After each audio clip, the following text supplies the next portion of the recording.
Tim Bernard, passionné de sensations fortes, ne cesse de repousser ses limites. Mais un jour, son défi le plus fou a bien failli lui coûter la vie.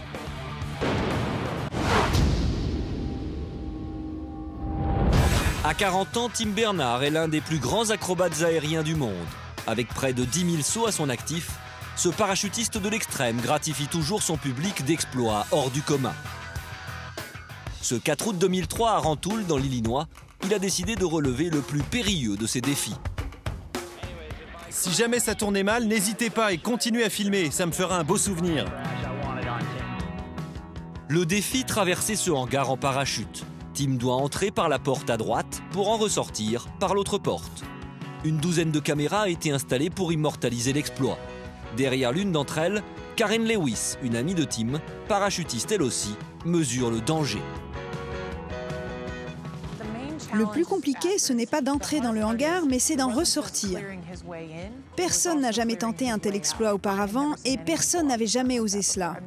Je pense que Tim est complètement fou de tenter une chose pareille.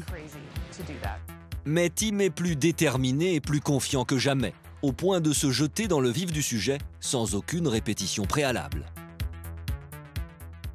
Nous avions mis en place tout un dispositif d'entraînement, sur l'herbe, à l'écart du bâtiment, loin de tout obstacle que Tim aurait pu rencontrer.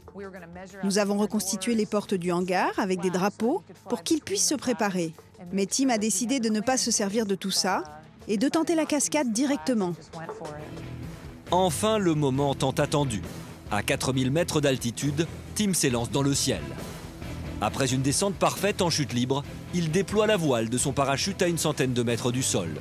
Les caméras tournent, les conditions sont idéales. À l'approche du hangar, tout est réuni pour que cette tentative soit couronnée de succès.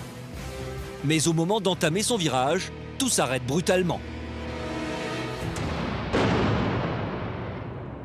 À 100 km à l'heure, la voile de Tim s'est coincée dans la porte du hangar. Il s'est écrasé au sol avec une violence inouïe.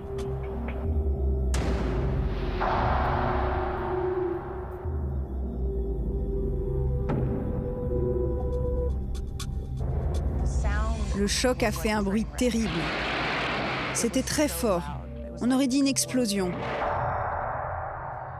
Tout le monde se précipite au chevet de Tim.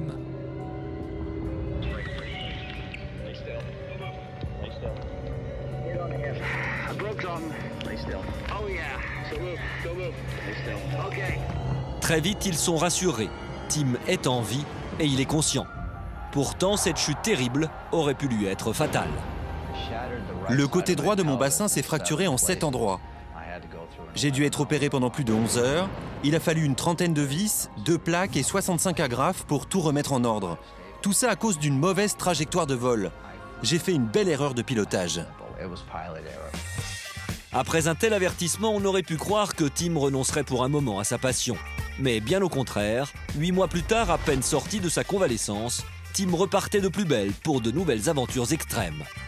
Vous savez, j'ai toujours ça dans la peau. C'est comme au premier jour, ça ne me quitte pas.